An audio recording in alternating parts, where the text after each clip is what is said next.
we will go ahead and get started. It looks like there's still a few people trickling in, but we can do some housekeeping stuff while they're coming in. If I haven't met you guys, I'm Tristana Bickford. I am the department's communications director based out of the Santa Fe office. And I'm super excited for the topic tonight. As you probably know, over the last 3 months, we did a lot of webinars and Facebook Lives talking about hunting in New Mexico. And just to get, just so everybody out there knows, draw results will be out on or before April 27th. We're just going to say that from the beginning, and we'll circle back around if anybody has questions. But we really wanted to talk about fishing tonight. And as I left the office today, it's almost 70 in Santa Fe with a little breeze, and it just felt like fishing season started off. Now, Mike will tell you you can fish year round, and I'm just not as tough as he is to be out on the ice. But to me, it really felt like spring was here, and it's time to go fishing. And fishing licenses are on sale now, so we're going to talk about fishing. We are recording tonight's session here on Zoom, and we will get it posted to YouTube in the next couple of days. So if there's something you hear and you want to circle back around, we'll get that posted. And then of course the recording will be on Facebook as well that you can go and watch. For those of you here in Zoom, you can type a question into the Q&A or into the chat, and we will do our best to answer all relevant questions. And for those of you on Facebook, we will also keep an eye on comments there and try to address all relevant questions from Facebook as well. And we do have a Spanish translator available. So if anybody has a question that they're more comfortable asking in Spanish, we can bring Darren into the conversation, and he can help us translate that. So I think he's keeping an eye on the conversation through Facebook for us. I think that's all of the housekeeping stuff. So an important reminder, we do have the new license year that started April 1st on April Fool's Day. And so if you have an older fishing license, it did expire last week, but you can get your new license, your 2022, 2023 fishing license. They're on sale now, either through your customer portal or through a vendor or something like that. But Mike, people didn't come to listen to me tonight. They came just to listen to you. So I'm going to turn it over to you and give us an introduction. Who are you and what's your job look like? Yeah, thanks, Tristana. So I'm Mike Rule. I'm one of 2 assistant chiefs in the fisheries management division. There's an assistant chief that works with hatcheries. And then myself, I do stuff in the research and management realm. So I work with a team of about 25 folks, and we cover everything from sport fish to all the native fish stuff, and the aquatic invasive species and fish health programs. Great. So what does the year look like for you? Oh, the year, busy. It's always busy. So as you mentioned, Tristana, this is kind of the beginning of fishing season. Not the beginning of fishing season, because we do certainly fish all year. And as you noted, I'm a big ice fisherman. But, lots of other opportunities out there like the San Juan River and a bunch of our reservoirs. But this is when a lot of folks start hitting the water because the weather gets nice. So we spend time this time of year doing kind of exactly this, talking with anglers, answering questions, those kinds of things. It's also kind of the beginning of our big field season push with the weather getting nicer. We start getting out and doing surveys and other activities. In fact, right now the walleye spawn is going on. So the department collects as many walleye eggs as possible, basically. We have a goal of something like 41 million walleye eggs to collect. That's a heavy lift, and we often don't get all the way to that goal, but that's what we try to reach. So we have a couple of crews out on Conchas right now collecting walleye eggs, so that's cool. And once that's mostly in our sport fish program. Once those guys are done with that, they'll start doing bass surveys, and later in the summer they'll do catfish surveys, and then in the fall they'll do a whole bunch of surveys around our reservoirs to look at the whole fish community. Our native fish folks are out there getting started. We're actually going to be doing some survey work for Pecos pupfish, I think, at the end of this week into next week. That's a cool native fish down around Roswell. And then we do native trout restoration projects for Rio Grande cutthroat trout. We also spawn Rio Grande cutthroat trout to supply fish and new genetics to our hatchery at Seven Springs, where we have cutthroat. And then we'll do some Gila trout stocking in the summer. So all kinds of stuff. And then mixed in with all that is just managing all the federal grants and the fund sources and the things that we do to put all these projects on the ground. So it's nice and steady and even pace, just a very busy even pace. It's a steady but busy pace. Yes, for sure. I'm always impressed that when I walk down to the end of the hall where fisheries is, and it's very frequent that there's nobody around, just yeah. like one person total in the entire office. Right, they're outside somewhere all across the state for sure.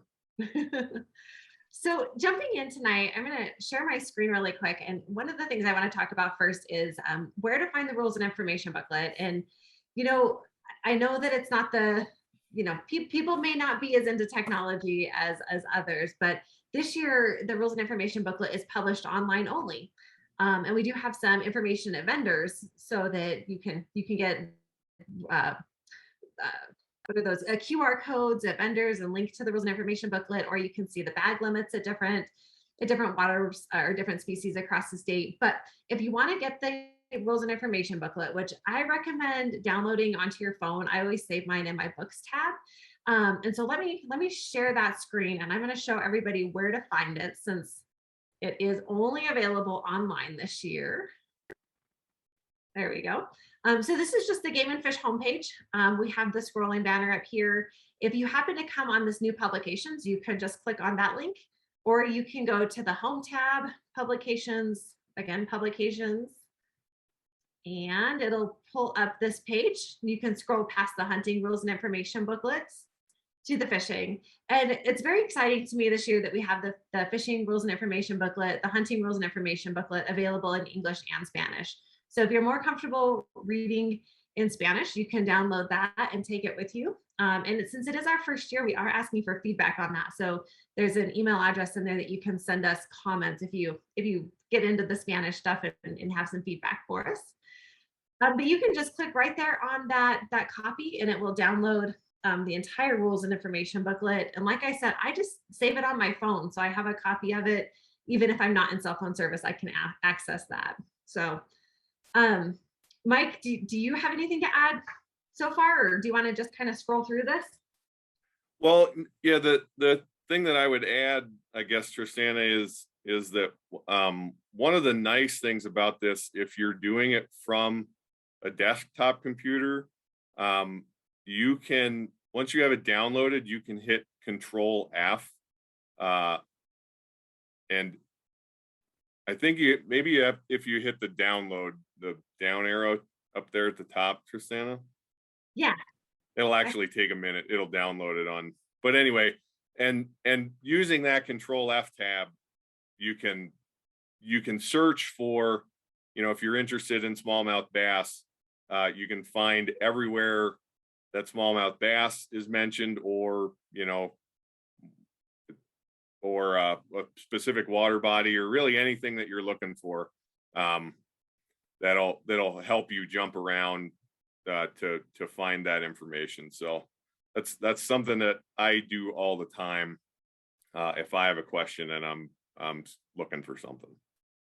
Is that the easiest way to find bag limits is to search by species and kind of arrow through, or is there an easier way to find that?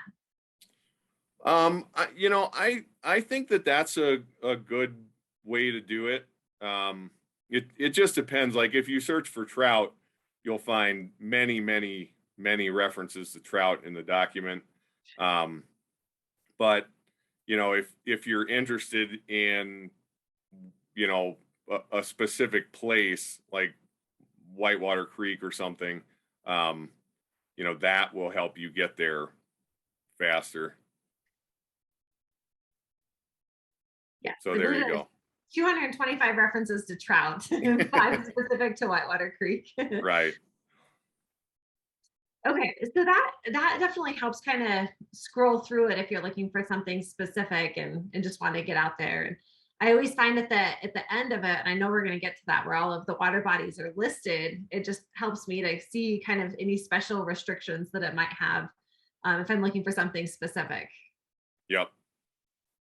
But So yeah, I what, think, go ahead. oh, I think, you know, for the purpose of the night, definitely sort of starting at the beginning of this, is, is the best. Not too surprising, cover, and then the welcome message from our director, Mike Sloan. Um, and then a table of contents to help you, navigate, you know, through the whole document, kind of overarching things, but we'll talk about most of this stuff. I believe the next page is a couple of our mission statement and how to get a hold of us. And some of these, you know, phone numbers really are important. We are really here to help, and I take a lot of pride in the fact that if you call, you know, our call center, or, you know, really any of these numbers, somebody will work hard to try to get you to the right person. You know, our biologists and our supervisors and our program managers and even myself, I mean, we answer questions, you know, all the time that we get from anglers to try to make sure folks are clear on the rules, as well as help you get out there and catch fish. I mentioned that walleye spawn.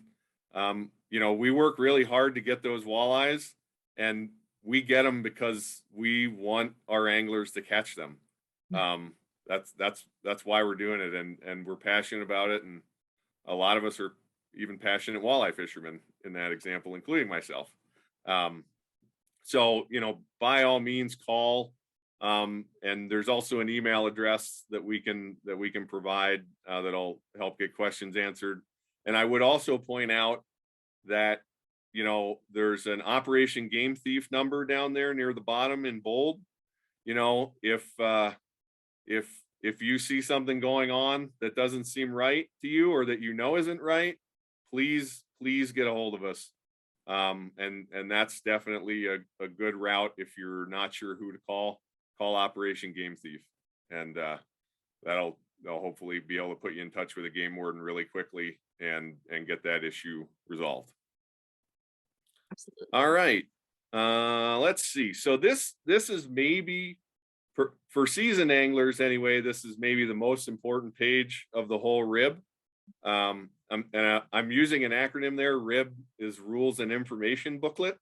So just a quick note on that. This booklet is a summary of what is in the actual commission rules. So there is a whole big legal document that backs all of this up. But it's a lot of legalese. It's a little harder to interpret. But that is another thing that if you're curious about, you can send the department an email. You can find it on our website too, but we won't get into that, I don't think, tonight. So anyway, lots of new stuff in here this year, and that is because the fisheries rule works on a 4-year rule cycle, much like other department rules like the elk rule or the bighorn sheep rule.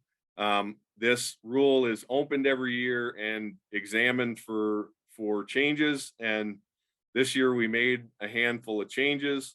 So we'll maybe not talk in detail about every single one of these, but there's definitely some that I want to point out. Starting with I think the first thing I'd point to is walleye, because I already mentioned them.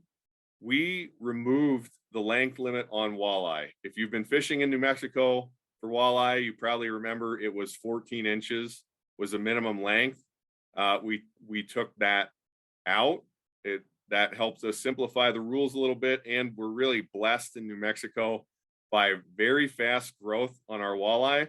So, in almost every place that we stock walleye, they grow so quickly that the first time they are encountered, they're usually at or near that 14-inch length limit, and they're of an age that, you know, they're good to harvest. So we wanted folks to be able to harvest them because, like I said, we stock them so people can catch them, and we remove the length limit. We also removed the length limit for smallmouth bass, but only on the Rio Grande, in Taos and Rio Arriba counties. We did that because that is kind of a fast growing population of smallmouth bass, but they're small, and we started to believe that they're probably stunted. And so a little bit of harvest on those fish will probably actually help the size structure of them. So that's why we did that. We changed, we'll get to the baitfish rule a little bit, but we only changed it slightly. I believe we added one species of legal baitfish in one drainage, but that's an important rule, and we'll cover that in a little bit more depth. Kokanee, we did two things with Kokanee. Unfortunately, Abiquiu Reservoir, between low water and warming temperatures, isn't able to support a kokanee fishery anymore. So there had been a snagging season on Abiquiu, but there aren't kokanee there to snag anymore. So we removed that snagging season. It's no longer legal to snag, to try to snag even kokanee at Abiquiu. And then we also clarified the season dates a little bit, just really to make it more clear. The former rule floated the date around quite a bit, and we've set it to one specific date a year. So trot lines, not a lot really changed with trot lines. What we really attempted to do with trot lines was to change the language there to make it clear exactly which water bodies you are allowed to use trot lines in, instead of doing it by telling people which waters they're not allowed to use trot lines in. We added a few special summer catfish waters, I believe just two. Oh yeah, Trees Lake and Harris Pond. And then we also worked to simplify the age restricted waters overall. So kind of the big stuff that really changed through this rule cycle. There's also other important information here, like those free fishing days. I actually have two little boys, a 1-year-old and a 3-year-old, and we're starting to do more and more fishing. So if you're not an experienced angler and you have, you know, kids or family, or it's just you, those are days when licenses are not required to go fishing, but all the other rules do apply. So, which is great, and one's coming up here in June, so that's a great time to get out and kind of try it before you buy it. But I always tell people to start on this page because it has so many of the new rules, and I know if you're a new angler, that doesn't really mean anything to you, but it also highlights some really cool things, like how you can get a license and in your trout and bass challenge. So it's just a good place to really start getting into the rules and information booklet. Of course, you can read the director's message, but this really gets into the heart of the purpose of the rules and information booklet. Yep. And then looking on at the license fees, those haven't changed in quite a while, have they? No, I'm not sure when the last time license fees increased, at least the direct license fee. It's been quite a while, longer than I've been on with the department for 8 years, and it's farther back than that, I think, by a fair margin. The only thing that did change recently is that the habitat stamp went from $5 to $10. I think that took effect last license year. So nothing, I don't think anything changed here from last license year, but the only sort of recent change to this is that increase from $5 to $10 for a habitat stamp. And I would also note that along with that habitat stamp, that money is used to bolster and improve fish and wildlife habitat, almost exclusively on federally owned lands. But we're also starting to do a lot more fisheries projects with those funds. So that's exciting. We're going to be doing a lot of stuff in the future to improve habitat in places where people will see it, and hopefully it will also help improve fishing. Which would be great. Yeah, it's going to be great. So it appears on here that basically everyone over 12 needs a fishing license of some sort. Is that correct? Yeah, and it's actually 12 and over. So if you're 11, you don't need one. If you're 12, you do. And one of the questions I've been getting a lot is recently anyways, is for somebody that's 70 and older, you still have to go in and buy a license. There's just no charge associated with that license. Right. So make sure and do that if you're over 70, because gosh, who doesn't want a free fishing license? And one question I wanted to ask that came up on Facebook, and I don't know if you have an answer or if you've heard any discussions, but we have the second rod validation for $4. And one of the questions on Facebook is, has there been any discussion about adding a third pole for things like catfishing? I have not heard any conversation about a third rod. I have at times heard conversation about jug lines and the number of them, clarifying the number of them that are legal, or changing the regulation to make more of them legal. But I have not heard conversation about additional lines beyond 2. Okay. I haven't either, but I thought it was a good question I wanted to ask. And then why do we have a Gila trout stamp? I know it's important, but I don't really know why we have it, and there's no charge associated with it. But why do we have that? Yeah, so the free Gila trout permit it is in place because Gila trout are still federally listed under the Endangered Species Act. They're listed as threatened, and then there's a special rule that essentially the department and Arizona negotiated with the Fish and Wildlife Service to allow fishing for those fish in certain places anyway. Well, one of the requirements of that rule is that we need to track angling specifically for Gila trout.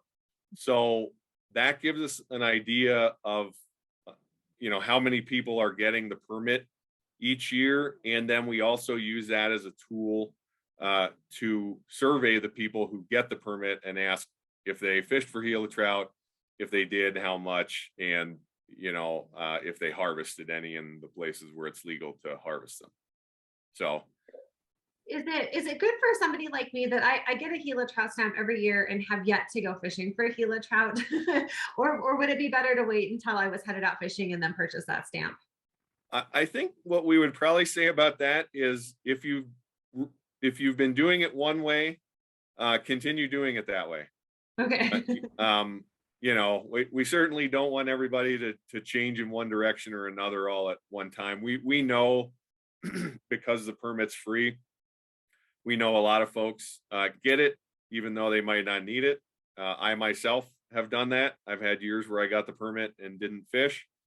So that's kind of baked into, our expectations about how many people are actually fishing that have the permit. Okay. Yep. I always think it's better to get it up front, and that way, if I do end up in the area, I am good to go. I agree. That's why I usually get it too. Awesome. I guess we have more information about license, and this kind of explains what's on the page previous and who needs what, and it kind of explains that rule a little bit more for license needs. Yeah, and it's worth noting there that I mentioned the habitat stamp, which is focused on habitat improvement on federal lands. The HMAV program, the Habitat Management and Access Validation, that's a different program. but it is also largely focused on habitat, but more so on department-owned lands and at gaining access and at supporting like our open gate program that is a direct, public access to private land program. So just in case you're curious what those things are and why you're asked to buy them, they are helping to improve habitat and to gain access. Absolutely. Always a good thing on both fronts. Okay, so residency, I wanted to jump down to, unless I skip something that you see, but we have some general regulations. And I think that this is probably where at least I get the most questions from, is just basic questions about what kind of bait can I use, where can I go, how many rods can I have, written permission. And so I always direct people to this page because you can read it in black and white, and peach, I guess, is that top color. But what are some of the things that you find more important or most important, or that you get the most questions about? Well, yeah, so we kind of mentioned it. I mean, obviously who needs a license is always a question, particularly when you have kids. And again, if you're 11 or under, you do not need a license, but once you're 12, then you do. And pretty much everybody is required to have some form of a license, even if it's a free license once they're over 12. One of the things that changed in the not so distant past that I think can trip people up is you can't transport live game fish. So when you come off of the lake, and you have, hopefully your 5 walleyes in the live well, you are required to kill them before you leave the lake. And that rule is designed to help us keep folks from moving fish from one water body to another. A good example of that is a decade ago, or probably a little more, northern pike were introduced to Eagle Nest Lake. Whether you love them or hate them, they've really created a lot of fisheries management challenges there, particularly for the trout fishery. And so we do not want folks moving fish around. You also can't import fish or eggs into the state, live fish or eggs into the state of New Mexico without the proper permitting. Kind of the same thing. It's to help keep our fish populations healthy and to make sure that the stuff that's coming in are species that are okay. It's probably also kind of important to note that like I love to share my catch with folks, with friends and others. But if you've caught fish and you're going to give them to somebody else, you need to fill out a donation certificate to accompany those fish, and you can find one that you can print off at the back of the rule book here. So other than that, I think a lot of this is kind of common sense, but it is all really important information. And I look through it, it's kind of like every one of these bullets deserves a little time. But I know that I would say New Mexico is kind of this amazing place full of all these native species and really interesting fish diversity. And quite a few fish are either state or federally listed. And so thereby they are protected. So it's important to know that. And if you catch a fish that you don't know what it is, say maybe you're fishing in the Mimbres River or something, you could catch a Chihuahua chub there. And those are federally protected and you have to put them back right away. Or the San Juan River has Colorado pike minnow in it. If you catch something like that, it's important that you release it right away. If you're really curious what it is, a quick photograph of it before you, gently release it and then send that to us and we'll tell you what it is. But basically, if you're not sure that it's something, if you're not exactly sure what it is, it's better to release those fish than it is to keep them. And then another thing is there are some fish that you may encounter that you are allowed to keep, and freshwater drum in Elephant Butte is an example of a fish that you might catch if you're fishing the Butte, and you won't find specific regulations in here. But when we get down to the table, you will notice that there is a regulation that says that you're allowed to keep 20 fish a day of those other sport fish. So if you're sure you know what it is and you're sure it's not protected and it falls under that other sport fish group, you can keep those. But if you're not sure what it is, put it back. It's the best advice I could give.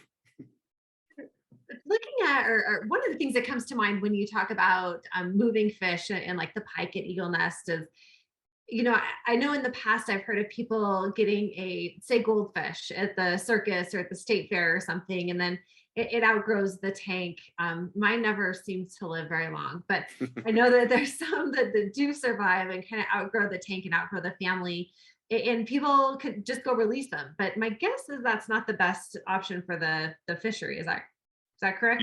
Yeah, there are a lot of things that you can buy in a pet store that we do not want in our water bodies. And so basically the rule is that you can never release a fish into the wild, intentionally release a fish into the wild without a permit from the department to do so. So you can move bait, you can have a bucket of bait fish, legal bait fish, and we'll talk about what legal bait fish are. But outside of that, you really shouldn't be moving fish around unless you're taking them from the pet store to your house, or, from your house to your friend's house who's going to take them from you. Please, please, please do not release them, into our water bodies. There are some things out there that could really damage some of the great fisheries that we have. And the same would go for invertebrates, like crayfish or any of those things. The regulations are a little different around them, but the principle is the same. Sure. Don't turn things loose into the wild. No, just no on so many levels. Okay, so jumping down to bait fish. I know that we were going to talk about that a little bit. So what is a bait fish, and how can you keep it or use bait fish in New Mexico? Sure. So most folks know that have any experience fishing bait fish. We kind of often call them minnows.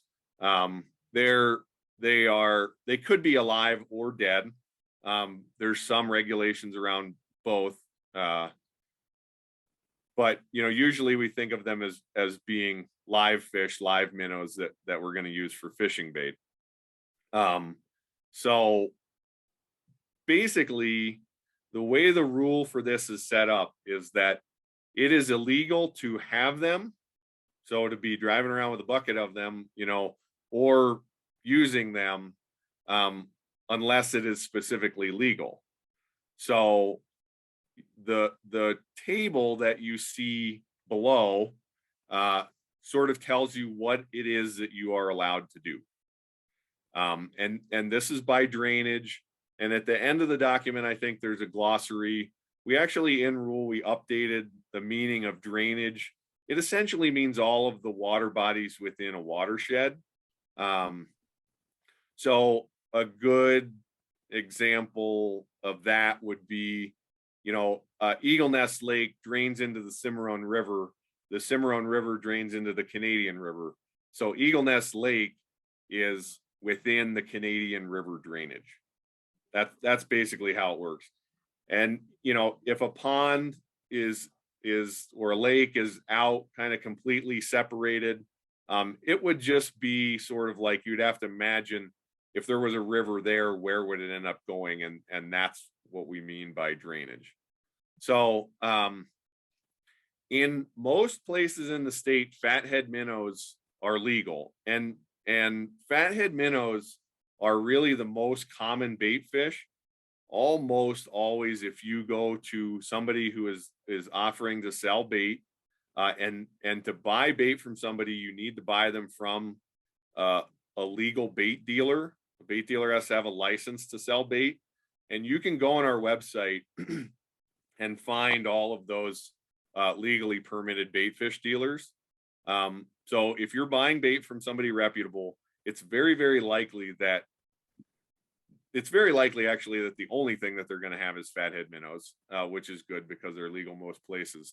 And then there are a handful of bigger bait dealers or folks down like on Elephant Butte, who offer some other baits that are sort of specifically used for the water body that they're close to. So this is, again, this is just a list, and it's not an extensive list by any means. We're pretty limited on what you're allowed to use for bait. We added shad, I believe, was the addition to legal bait this year in the Rio Grande drainage. That was either in the Rio Grande or in the Canadian, I'm sorry, but regardless, this is updated for the new rule. And one thing to point out is that there are some places in here that are not listed, like the Mimbres River Basin is not listed. And that does mean that you cannot legally use live bait fish in that location. And then there are a few places where you can use dead baits. So you can use common carp, you can use carp meat as bait anywhere, but you cannot use live carp anywhere. So it's got to be dead. And then on Heron Reservoir, you can use dead white suckers, and that's because folks like to fish for lake trout with white suckers. Perfect. So this is a good table if you're planning on using any sort of bait fish to come and go and see what's there. And Tristan, it is legal to go collect your own bait. Oh. But you do have to be, proficient at fish identification, because it's the same rules apply whether you've bought it or collected it yourself. Okay. So either really know your species or have cell phone reception so you can look it up if nothing else. Yep. Okay. Cool. And then looking on, trespass is a big one that's been in a lot of conversations lately, but do you want to talk a little bit about trespass and angling? So this has been in the news a lot lately. I would definitely lead this off by saying that as it says, up above, you need to have written permission to be fishing on private property. It's not yours. You need to have written permission to be there. There was a recent court decision about the commission's non-navigable water rule. And there's kind of a lot of information flying around out there about this right now. But it's kind of important to know that was a bench ruling specifically regarding the commission's non-navigable waters rule. And the court ruled that particular rule is unconstitutional and basically voided all of the actions that have been taken under that rule.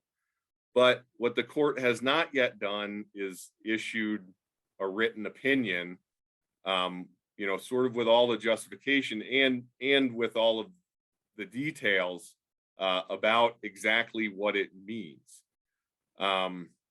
So we are waiting for that written opinion to come out. And even when it comes out, that is going to be a step in the process of what all of this means. So, I'm a fish biologist. I am not trained as a lawyer or as a law enforcement officer. And so, I really don't want to give anybody any bad advice about this. It's very important to me that I don't give anybody any bad advice about this. If you look in this rib, there is a section that kind of covers it and says publicly accessible waters. To the best of my understanding at this moment, the department believes that if somebody is in a stream, for instance, in the water itself, and they've accessed that from a public access point, that's okay. Mhm.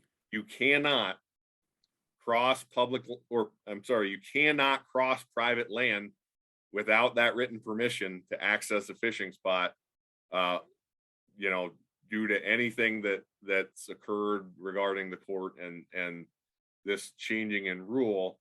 And so the piece of advice that I'm comfortable giving people, you know, is to please try to be patient with this.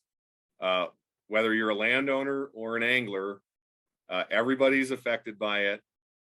It's bigger than just the department, because it's not just about angling, it's about all recreation in these waters.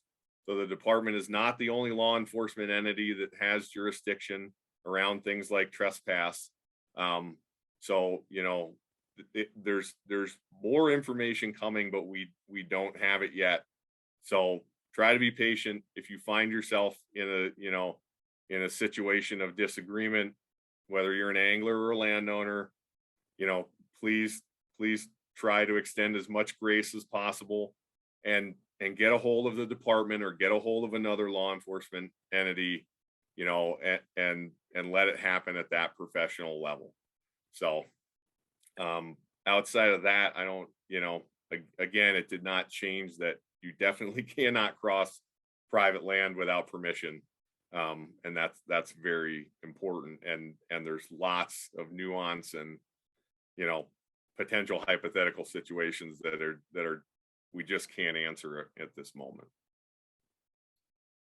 Yeah, it will be interesting to see how it all plays out. But I think your advice to just remain patient and, you know, bear with everybody, as this is a learning curve and not just something you can snap your fingers and have a full understanding of. So Right. And we really want to give anglers and landowners good advice about this. We really genuinely do. You know, and so we're not trying to dodge it. It's just there's sufficient uncertainty out there that it's very hard to provide a lot of advice at this moment. absolutely. Okay, jumping on, you mentioned Operation Game Thief earlier, and you know, I always recommend taking that 1-800 number and programming it into. I have it programmed in my work cell and my personal cell.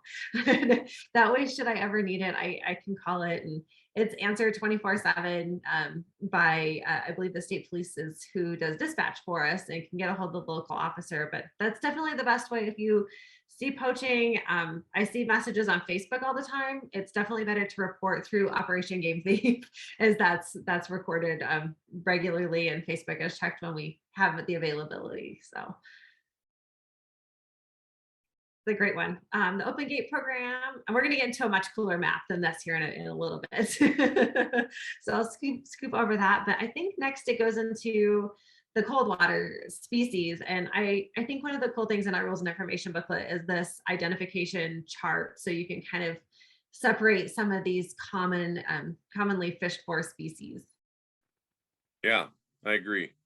And you know, these are cool. I would point out, just as an interesting fish fact, if you look at the 4 fish on this page, rainbow trout and brown trout, they are, you know, kind of in the trout group, which I know sounds a little silly, but brook trout and lake trout are actually part of the char group. And you can always tell the difference because the trout have dark spots on a light background and the char have light spots on a dark background. So if you're not sure if something's a brook trout or a brown trout, you know, or a brook trout or a rainbow, you can always tell the difference by remembering that light spots on a dark background is the char, and dark on light is the trout. Interesting. That's good to know. I hadn't heard that before. So I will have to commit that one to memory. And then, of course, our 2 natives trout species here. Yep.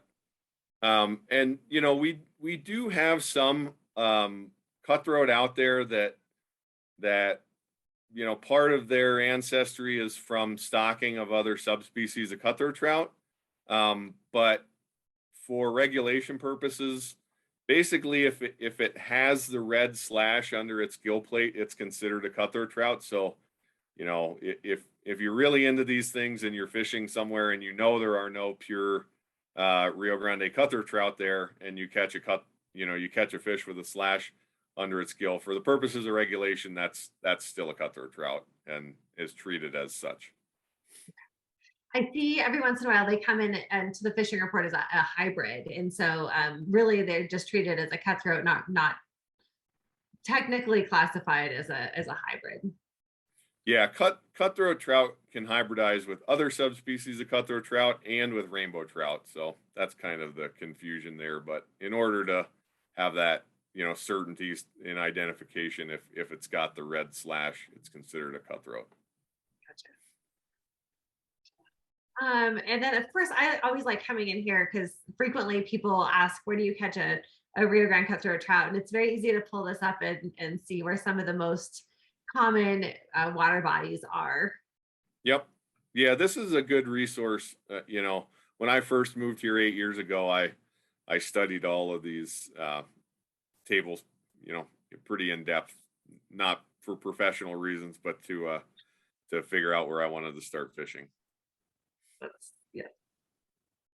And then I wanted to jump ahead. Which page is it? So aquatic invasive species. I want to come back to that here in a minute, but that is definitely important.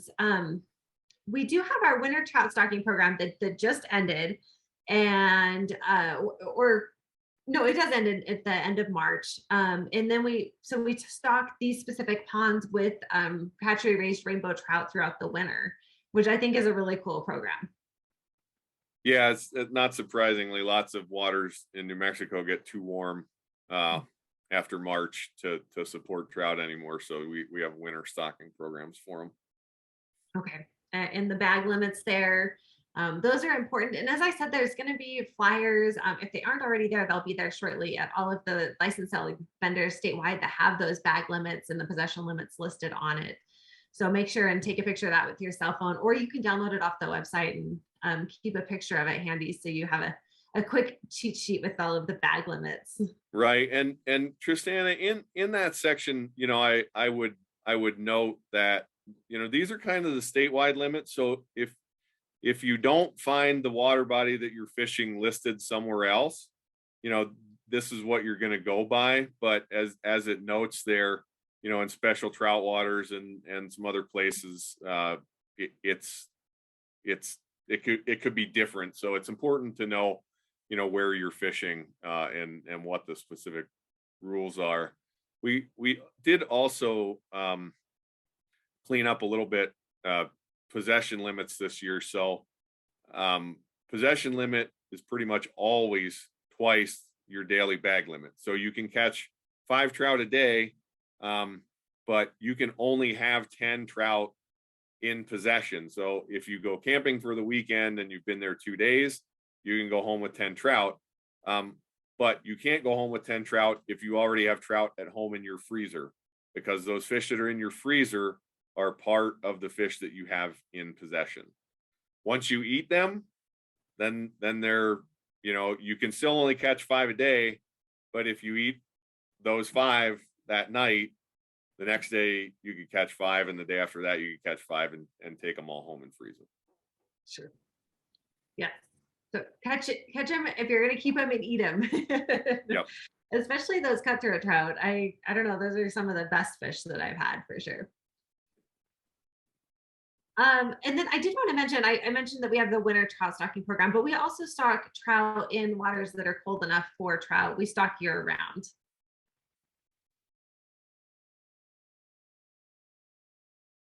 So jumping into the Kokanee salmon, there's a little bit of information here about the snagging season and bag limits there. And as you said, we tried to clean up the dates so that they were a little bit cleaner for everybody who likes to use that Kokanee salmon, Kokanee spawning season. Yeah, so those are right. Those we allow people to snag Kokanee salmon because most of them will try to complete a spawning run, which they're not really able to spawn here in New Mexico successfully, but they'll try to complete that spawning run. and then they die after that. So that's why you're allowed to snag and keep so many kokanee salmon. Great. And I wanted to jump into our special trout waters because I think this is something that is not unique to New Mexico, but the system that we use is pretty unique to us. And so what are the difference in the red chili, green chili, and the Christmas waters? So you can kind of see it there. Red chili waters are straight up catch and release, and they have some sort of tackle restriction. A lot of times that's single barbless hook. The green chili waters, you can keep 2 trout, but they have those same kind of tackle restrictions. And then in Xmas chili waters or Christmas chili waters, you can keep 2 trout a day, but you can use any tackle, like including bait. And what's the best way to know what water you are, what if you're going to be fishing somewhere, what's the best way to know what type of water it is? Like what kind of special trout water it is? Yeah. Well, I would control F and search for it in this document, but each one of the chili water designations has a list of streams, and like you'll see here, it'll be descriptions of the parts of the creek that you're fishing in, or special seasons like the Vividal, has different seasons on it. So yeah, we also, as we have implemented this, the chili trout water system, we made a big investment in signage. So we have really tried to get signs up to let people know at common points of entry into these waters what exactly they are.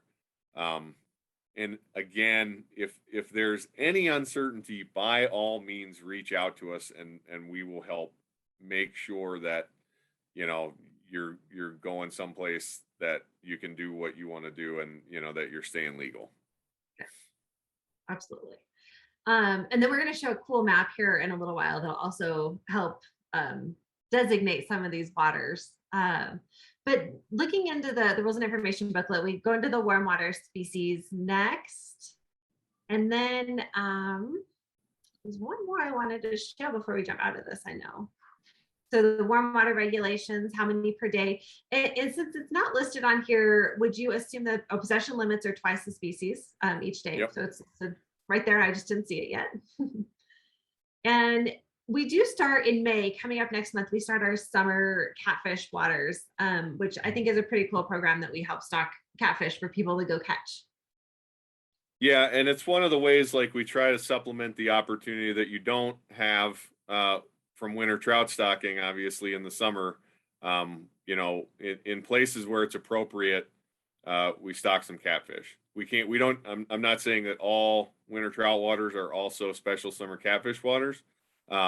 But the places that we can do it, we try to do that to help angling opportunity where it might otherwise be limited. And you should note there that it is a different bag limit than places where catfish are wild, like in Conchas Reservoir and Elephant Butte. You can keep a lot more catfish than that, but in those special summer catfish waters, it's 2 a day. And that's just to help spread that opportunity out. Or just go fishing more. They get 2 every day. Yeah, and eat them. You got to eat them though. That's true.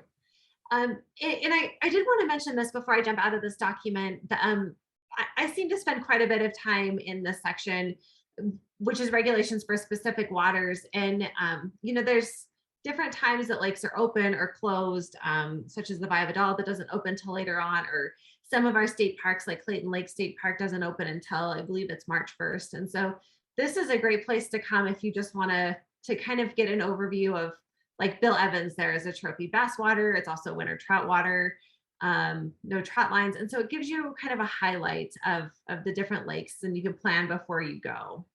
Yeah, and we didn't talk about those trophy bass waters, but we have a handful of trophy bass waters across the state. Where bag limits and sizes and regulations are slightly different. Absolutely.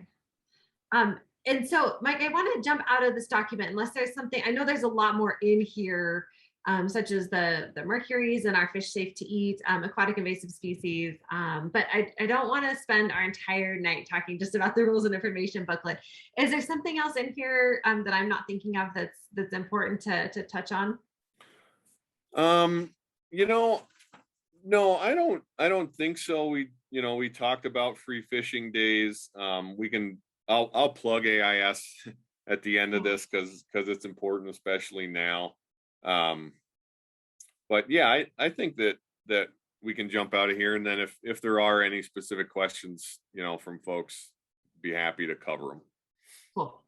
That's great. And what I wanted to spend a little bit of time on is I think we have some really cool tools on our Game and Fish website to help anybody. If you are just getting started and want to go for the first time, or if you've been fishing for years and want to go to a new spot or try something different, I think we have some really cool tools that can help you get started or help you learn some more.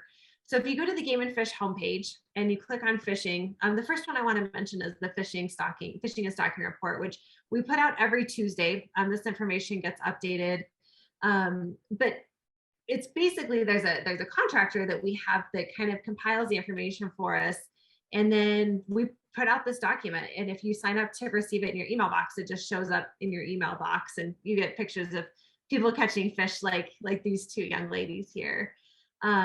But Mike, I think it's one of the best places to go and get some basic information and kind of see what kind of bait is working at different lakes. I keep my eye on it. Again, not solely out of professional interest, but because there is good information in it. Absolutely. And I wanted to mention the fishing conditions and trip planners, which logo is right here. And I think this is a brilliant thing that you and other people in the fisheries division have come up with. But how did you guys start planning for this fishing conditions and trip planners? Yeah, so thanks for saying that. I'm particularly proud of this, and a handful of us worked real hard to get it going. What we did was we actually went back into the fishing reports. And those reports use a pretty standard set of language. So like, fishing for walleye was good at Conscious, or fishing for walleye was slow. Those kind of words. And we basically turned those keywords into numbers. So like, if it said the fishing was excellent, that was a 5. If it said the fishing was slow, that was a 1.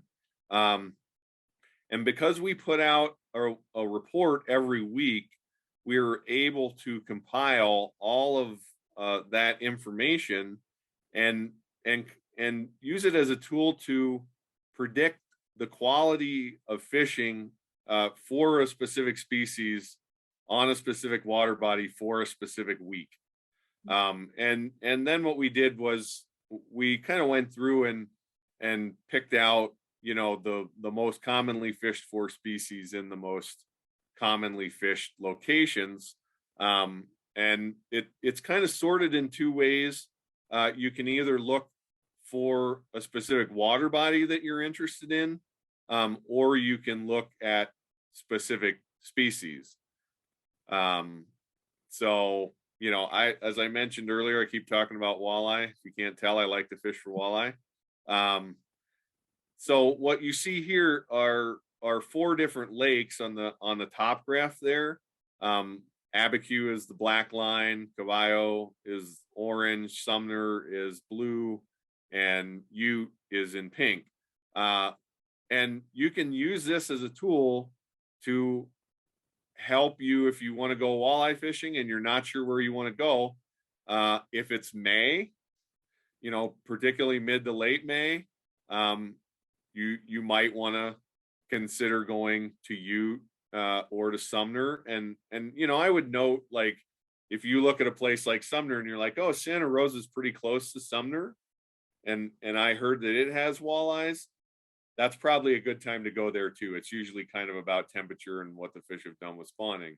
If it's earlier than mid-May, like now, things are kind of peaking at Caballo, and you know, if it's June and you're thinking about it, you might want to think about Abiquiu. It kind of things kind of peak on Abiquiu a little later. Abiquiu's farther north, it's colder. Caballo's farther south, it's warmer. And then, as I mentioned, some of these, you know, you can see real specific data for an individual lake like Sumner there, and you can really see that, you know, first the second week of May. Not to give away all my secrets, but traditionally Sumner has been one of my favorite places to fish for walleye. And you know, if you look at this thing and there's a water body or a species that you don't see that you're really interested in, that's feedback that we would really love to hear. So this is, I should also note that this is a 3-year average. And I believe this is from 2018, 2019, and 2020. Unfortunately, you know, the COVID years kind of made things tough and some of the fishing reports were a little sparse, but we do intend to update these every couple of years, and hopefully that'll, you know, reflect changes as they happen. Obviously, it's no guarantee that, you know, if you go to Ute Lake the last week of May, it's no guarantee that you're going to catch tons of walleyes, but it does help give you an idea that that's probably a pretty safe bet. You know, as far as on average, that's a good time and a good place to be. So you could come here and plan to go to Ute in May, and then before you go check the fishing and stocking report to see what kind of bait's been working, and you get a head start. Yep. Not a guarantee, but it's a head start if nothing else. And I just think this is a really cool tool, and probably one that's underutilized at this point because it's relatively new, been out about a year now, right? Yeah, I think that's about right. Cool. So definitely check this out. And then I think the other cool tool that we've released lately is this Fishing Waters map. And let me jump into that tab there. And it may take a minute to load. But essentially, you could figure out that you wanted to go to Ute, what kind of bait you were using, and then this map helps you. I mean, gosh, really look at all of the information that's provided on there. My mouse is really sensitive. But you could come in and say Conchas, since that's where they're at. It has all of the information there, the address, the hours that it's a state park, directions. I believe this also has all of our red chili, green chili waters, handicap accessible points. There's so much information on here, and I know you know more about what's on here than I do. Yeah, no, I mean, you're covering it pretty well. It's absolutely a wealth of information, and you know, if you're interested in a place, this would be a sort of first stop resource to go to, and check it out. If I remember right, there is some way to search on here to look for like handicap places or places with restroom facilities, maybe that have had habitat work done nearby. Am I on the right tool thinking that? You know, I think that you're right, and I'm not 100% sure how to do it. Okay. I believe it's in here, and we can definitely give a tutorial at some point. Let's just look through. Oh, here we go. So here's some there you go. access. Tons of layers that you can see on here. Habitat improvement lakes. So I'm sure, assuming that has like Bill Evans and Carlsbad Lake that have had a bunch of bass habitat put into them in the last couple of years. And the watercraft inspection stations that's for the aquatic invasive species that we're going to talk about. But there's quite a few different layers that you can turn on and turn off in this list. And then of course you could definitely search. So there we go. So what kind of fish? Is it mobility accessible? A lake and stream, or is there a boat ramp? Make sure you don't have to carry your boat, if that's even doable with your boat, to the lake. I have an inflatable paddleboard, so I think I can get it close to anywhere. And you know, and I would note, I mean, it's a really great first stop. It really is. There's a ton of stuff in here. I would always check, like, you know, Conchas is a good example. I believe that the boat ramp is still closed at Conchas at the state park due to low water. I believe the U.S. Army Corps of Engineers ramp is still open. But, you know, things like state parks, that is a different agency than Game and Fish. And so if you're planning to go to a state park like eagle nest during ice fishing season, for example, always good to check with the state park before you go, because they have specific openings and closings and other things that wouldn't, you know, be instantaneously updated here. Awesome. Great. So I wanted to point out those 3 tools for people, so you could go check them out and help plan your trip. Because I mean, I really think between this map and the fishing conditions and the fishing and stocking report, we really give you all of the tools you need to have a decent first experience and get out and go. And so, Mike, I wanted to talk a little bit, and we kind of hinted around it a few times, but can you talk a little bit about the Aquatic Invasive Species Program? Yeah, sure. So the department has a program, you know, we commonly call it AIS, stands for Aquatic Invasive Species. Sometimes you hear ANS, Aquatic Nuisance Species. And that program is focused on trying to keep, you know, damaging animals out of our water bodies. And it's particularly focused on 2 mussels, non-native mussels, quagga mussel and zebra mussels. We are very fortunate in the state of New Mexico to not have any populations of those mussels. We have some close by. We get a lot of boat traffic coming over here from Lake Powell, which has quagga mussels. There are also numerous lakes in Texas that have zebra or quagga mussel. And so the program is really mostly focused on information and education, getting the word out. We do ourselves have some capacity to do boat inspections, and we do them, you know, during the busiest part of the boating season, usually at Conchas and at Ute reservoirs. And then we have partners like the Bureau of Reclamation and the U.S. Army Corps of Engineers, and other folks that are sort of in this, you know, realm, that also either themselves do inspections or have contractors that do inspections. So like Elephant Butte and Navajo, you'll generally encounter inspection stations in those places. And, you know, usually that is an inspector will ask a boater kind of a series of questions to determine the risk level of the boat. Obviously, if you've just come from Lake Powell, that, you know, that is would be high risk. And, you know, then they would do a more thorough physical inspection of the boat, and they may even do a hot water decontamination to kill any mussels, or the offspring of mussels are called veligers. They're free swimming, so they can just be in water. Like if you have a little water in the bottom of your boat, they can live for quite a while in that. And the way that we get rid of those is with hot water. You know, we are concerned about sort of all manner of potential invasive species, but zebra and quagga mussel are the main focus.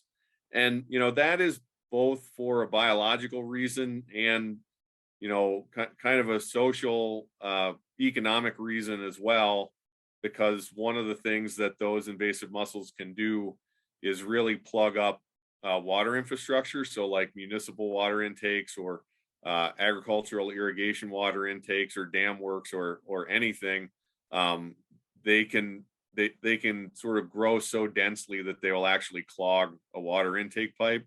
And places that have them often spend millions of dollars a year just to mitigate those effects. There's really not a lot that you can do once the mussels get established in terms of getting rid of them.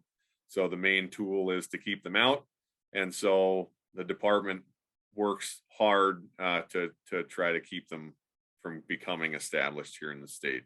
So we do also we go out and test for them and do other things to try to catch them early if we do have them, that further help us from keeping them to spread should they ever get established. But mostly we're focused on getting the word out, asking people to, the biggest thing that you can do if you're a boater is clean, drain, and dry. And I would really say in that the operative word is dry. The animals need some water to live in.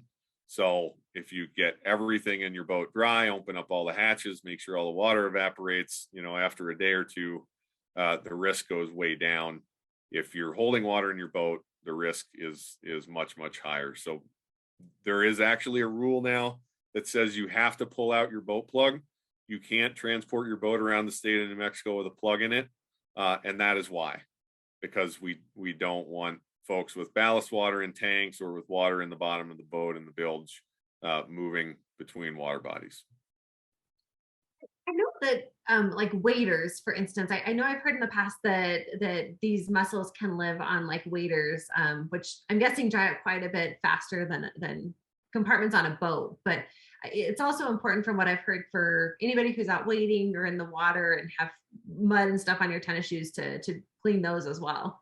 Yeah, get them cleaned and get them dried. If you can't get them dried, there are some commercial products out there that help mitigate the risk. There's, again, there's nothing that's 100%. It's about mitigating that risk, because these things are good at finding the places that, you didn't spray. So there's some commercially available products. 10% bleach solution also works pretty well on most things. But the best thing to do is, like you're saying, clean all the mud off, dry your waders and wading boots, in between trips. That's the best thing you can do. If you are going to go with wet equipment from one place to another, it really helps us out. It really helps all of us out if you're treating those waders somehow. Absolutely. Okay, and I want to wrap up, but my last couple of questions for you are what advice do you give to somebody who's going to go fishing for the first time or is relatively new to fishing? What advice do you have to help them get started? Well, that's a good question. The best advice that I could give somebody, is if you can find a mentor, that's the way to go. Make friends with somebody with a boat. No, no, but seriously, obviously somebody that's been doing it for a while is going to be the most helpful. But, next to that, I would say, don't be intimidated. Use these resources that we're providing. Look for fisheries that are kind of more straightforward. Our winter trout waters, or urban waters, or places that are regularly being stocked with trout. Those are good places to start and pardon the pun, but to get your feet wet. Go simple. Don't overcomplicate it. I would look for some place that I could use worms. I mean, trout like to eat worms. Bluegills like to eat worms. So if a lot of our lakes have bluegills in them.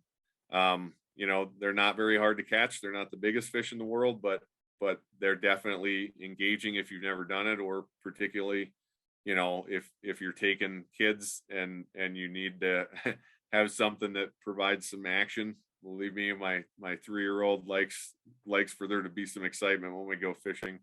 So, but just go and get out there and give it a try. And again, so many of the folks that work for the department are passionate about this stuff. And so if you call us, you're calling us during our workday and we get to talk about fishing. So the biggest thing that I wouldn't be intimidated to do is call. You'll end up with somebody who, can help you identify a place in the area that you live or the area that you plan to be, and give you good advice about how to get going. That's great. And I love when I walk down to the end of the hall where you guys are, because I know somebody's always talking about, well, if you're there first, somebody's always talking about fishing or has time to to to tell me about fishing or give you advice. And so I always love it. I know there's always a story and some advice down there for sure. Yeah, you get to be a fish biologist as you get your fish, you get excited about fishing. So I mean, that's not how everybody does it, but it's there's a lot of passion for fish down there, and so there's lots of people that want to talk about fishing. Absolutely. Well, I know, Mike, there's so much more that we could talk about. We didn't even get into the Bass Challenge or the Trout Challenge, the Master Angler Program. But that information is on the website, or send us an email or a message on Facebook and we can help answer those questions. But I also don't want to keep everybody here tonight. And I know that you and so many others from the fishery division have been out collecting walleye eggs and helping with the spawning and field work. And so I don't want to keep you forever tonight. But I want to thank you for your time, and thank you for everyone who has joined us here in Zoom and on Facebook. And I wanted to share a little bit of information about how you could get your fishing licenses. There's a couple of different methods on there. We have all of the vendors listed on our website if you want to find one near you. And then, of course, if you wanted to give the department a call, it's best to call that 1-888 number 248-6866, and they can help transfer you to somebody who is really in the know. So definitely check it out. Give us a call if you need something. We hope you use these tools that are out there, because I know we've spent a lot of time and energy developing them and had the best intentions of helping people get out and catch more fish. So please, please do that. Go catch more fish and get out there. But thank you everyone for joining us. Thank you, Mike, for your time. I appreciate it and hope you have a great evening. Thanks. This was fun.